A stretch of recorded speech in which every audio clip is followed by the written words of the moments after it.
right, so we are going to go right into our final presentation for today. We're going to bring forward Emilio Fuentes of our OC Fire Authority. He is going to give a presentation on vegetation management to reduce wildfire risk. So let's give a warm welcome to Emilio Fuentes. My name is Emilio Fuentes. I'm a fire inspector for the Orange County Fire Authority. I've been with the Fire Authority about 5 years. Right now, I am a fire inspector for the community wildfire mitigation section. Primarily, our concern is working with and for the citizens that we serve to mitigate impact of wildfires on our communities. A bit of how we do that is primarily through vegetation management. I'm going to get into that, but first I'd like to talk a bit about the trends that we've been seeing. We could skip the slide.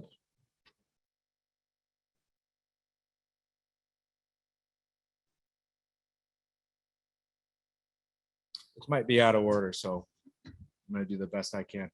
How does a drought affect wildfires? Well, the trends that we've been seeing is, and I'm sure you all have been watching the news, is we've been seeing an increase in the damages caused by large-scale wildfires, especially in the last 5 or so years. The biggest impact being the reduction of live fuel moistures. So a live fuel moisture, as we recorded, is basically the amount of water that we find in the fuels that can burn. How we do it typically is we actually have certain areas throughout the county where we will drive out, take a cutting, weigh it, dry it out, and weigh it again and see what the difference is. That gives us basically a percentage of how much water content is left in the fuels that we have primarily out in the open spaces, that the areas that we don't touch, the areas typically that burn. So if you can take a look at the graph, what we're seeing is this year is going to be the yellow bar. Now you can see if we have a dry year, our plants that typically have a high peak actually start at a lower point. What does that mean? When we start having our typical seasonal dryness, where we anticipate these plants to dry out, we are getting lower than we normally would like. So you can see that solid dotted black line is what we would consider a critical level of live fuel moisture or lack thereof. So if we have a dry season, we're starting lower and it gets to a critical level sooner. So what that does in California, really, we don't have a fire season. We're in fire season year round. But what it does is we have an earlier start to our peak fire season, which also extends longer. So whereas we typically would be worried about an October, November fire, we're seeing critical levels at the end of June and July.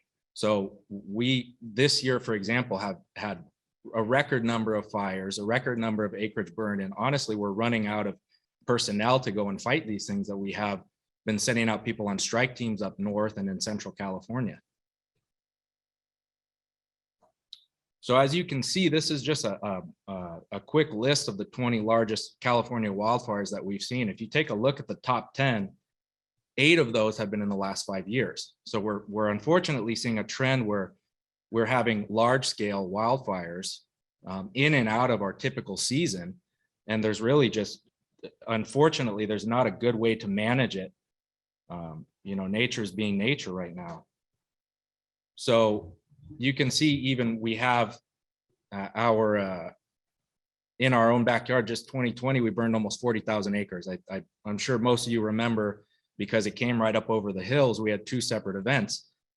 Now the Bond and the Silverado fires were coming so close back to back that before we even emptied out our emergency operations center for the first one, we had personnel on site from the first one, and they hadn't even left yet by the time the second one came around. So we're seeing a trend of increased events. Laws and regulations. So fortunately, most fire departments or fire authorities have a little bit of teeth in how we can help the communities to kind of mitigate the impact that these fires are having on us.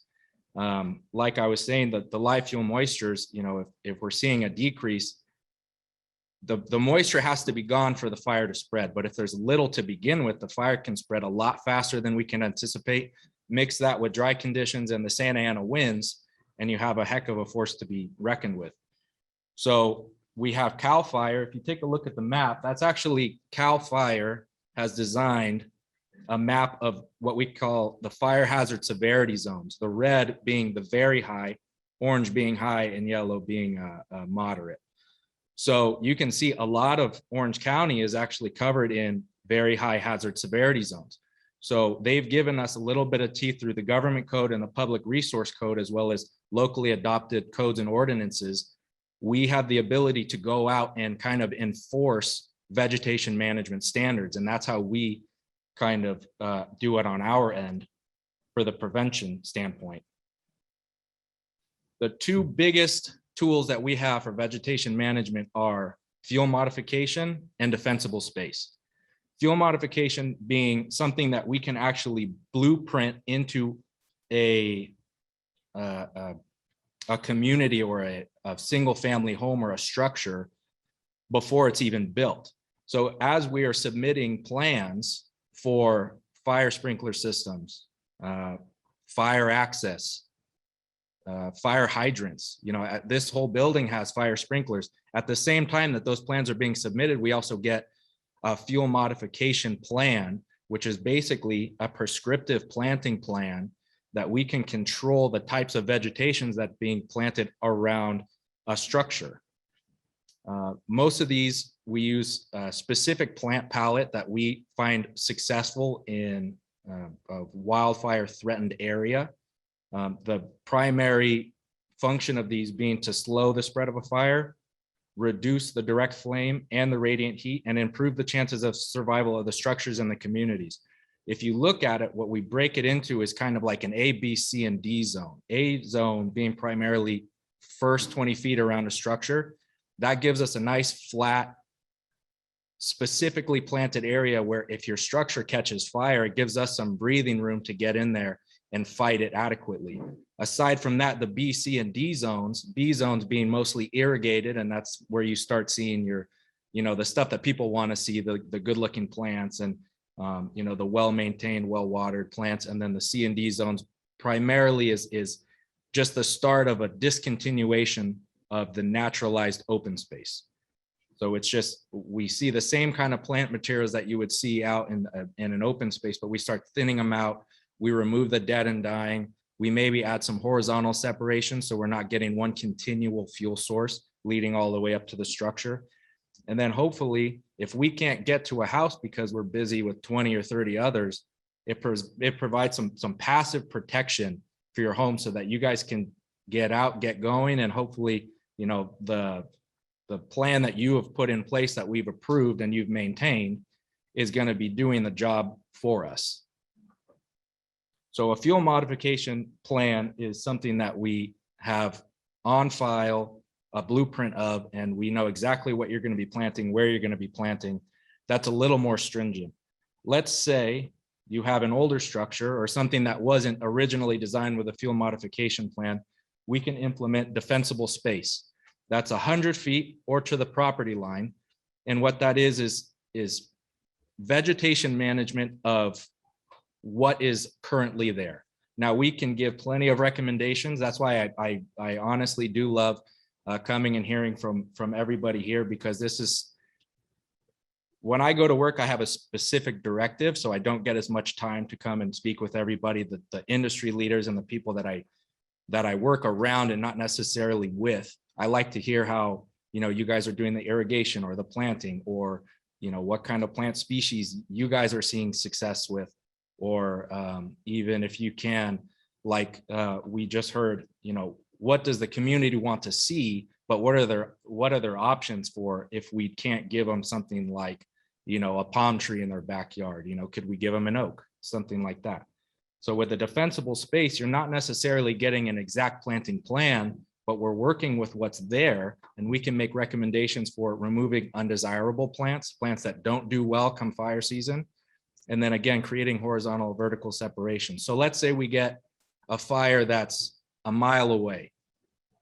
What we see, we might not get direct flame contact, but we're getting an ember cast. Those Santa Ana winds blow like crazy. it can pick up a couple embers and it casts against your house or your vegetation. And you're really dealing with a box of matches being thrown against your property. So if we can, you know, where the ground might catch some embers and start burning, if we can create some vertical separation away from that, then, you know, there's a good chance that the tree canopy might not burn, or at least burn a little slower, give you some extra time to get out of the house. So those are the main two types of vegetation management that we typically deal with. Moving a little bit away from the vegetation itself, and I'd be doing a disservice if I talked about wildfires and didn't speak about this directly, is home hardening. So this is a little bit of change of pace for the topic, but it's really important because, like I was saying, typically you're not going to be getting, you know, a tree right outside your house that's on fire and giving, you know, 100-foot flame length against your roof.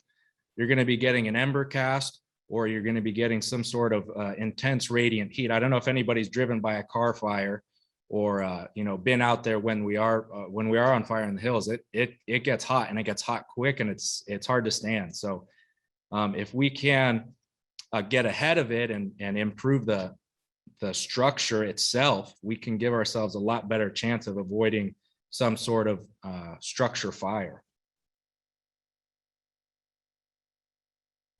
So you can see radiant heat being just exactly as it sounds. You're not getting direct flame contact. You're not getting ember intrusion. It's heat itself is enough sometimes to combust some certain materials. Direct flames, obviously, if you have something like a large shrub, or, you know, a ground fire creeping in, or some sort of large tree that catches fire, can get underneath the roof. Or let's hope you didn't leave a window open, but it can happen. It gets in there, or you leave the garage open. Unfortunately, we saw that in our last round of fires. Or the main issue being the ember intrusion. You know, that always precedes the fire itself, because it just gets picked up, it's already burning, and the Santa Anas carry it as far as they want. A little bit of what you can do to prepare your home. Maybe you aren't building a home right now, but you have one already. There's plenty of stuff that you can retroactively fit to your house. Increase the amount of non-combustible sidings, roofs. Go opt for dual pane windows. Make sure one of those layers is tempered. Decks, patio covers. And even if, you know, I know out here we get the sunshine during the summers, and a lot of people have a patio, and then they stick a lot of couches underneath because that's the best way to cool off. But then you get a fire up over the hills, and you forget to pull that couch out from under the patio, but that's what's going to burn if the embers get there first. So just little things that you can do in case, you know, you're in an area like we've seen that where there's a chance that you could be evacuated. This is all stuff that you can do ahead of time to prepare for, you know, the inevitable. So you can see opting for, there we go.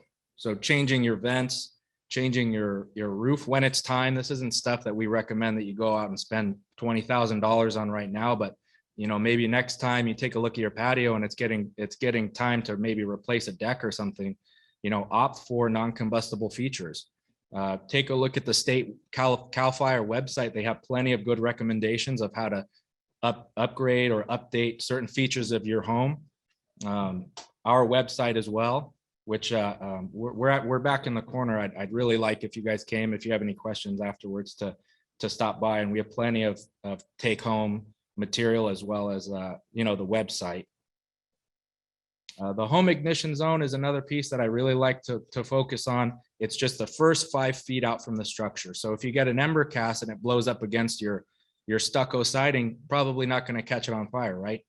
But if it falls down and you have mulch right up against your house and all the way around, or you have some overgrown shrubs underneath a window, that is something that could catch fire, and given enough time, it could make its way into your home. So non-combustible construction, perhaps on your fencing that you have around your property. These are all good things to just kind of keep in mind next time you're maybe updating something, or, you know, you have a little extra money and you want to put it into the house. These are things that we always recommend.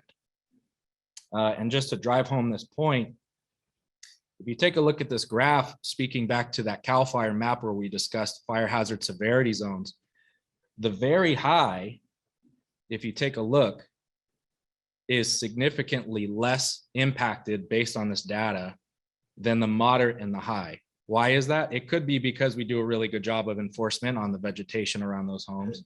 But also a big issue that we see is people are not prepared for the ember cast.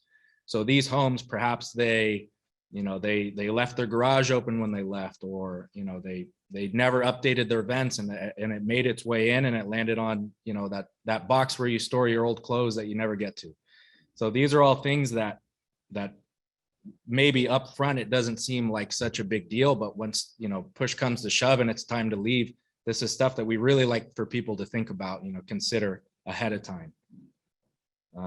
That's about it for me. We do offer, and I'd like to make this just a quick point. We do offer an online home assessment tool where you can kind of take your iPhone or take your iPad or walk around your property and take a look. And we have plenty of information. We have, we show kind of options that you can use, or, it shows you what you have and maybe something that could be a little bit better. That's something that you can walk around for yourself.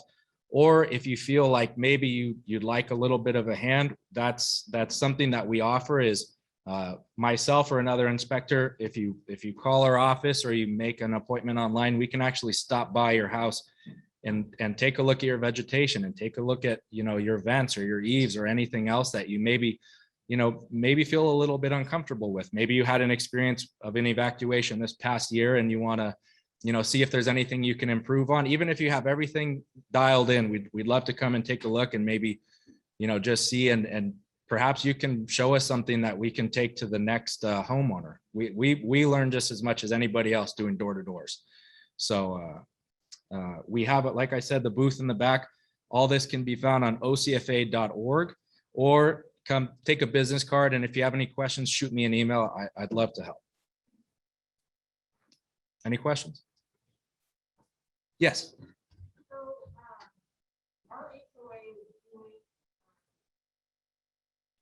Okay, so yes, to reiterate, you're asking if there is an area that needs to be enforced per our codes that we showed, and it's not being followed, what could happen? First and foremost, we don't like to get to the enforcement too stringently. If we can, we always opt to work with instead of against. But if there's somebody who's not following the codes and we give them every opportunity, then the last stop is the district attorney's office. And all of this is adopted by the cities and the counties. So if they opt to not follow these codes, and we give them plenty of opportunity and we try to work with them in every avenue, then the district attorney is the last stop, and usually it gets done that route. Yeah. Okay. We're all out of time for me. But like I said, we're right back there in the corner. Come, feel free to stop by and grab a business card or ask any questions you guys might have.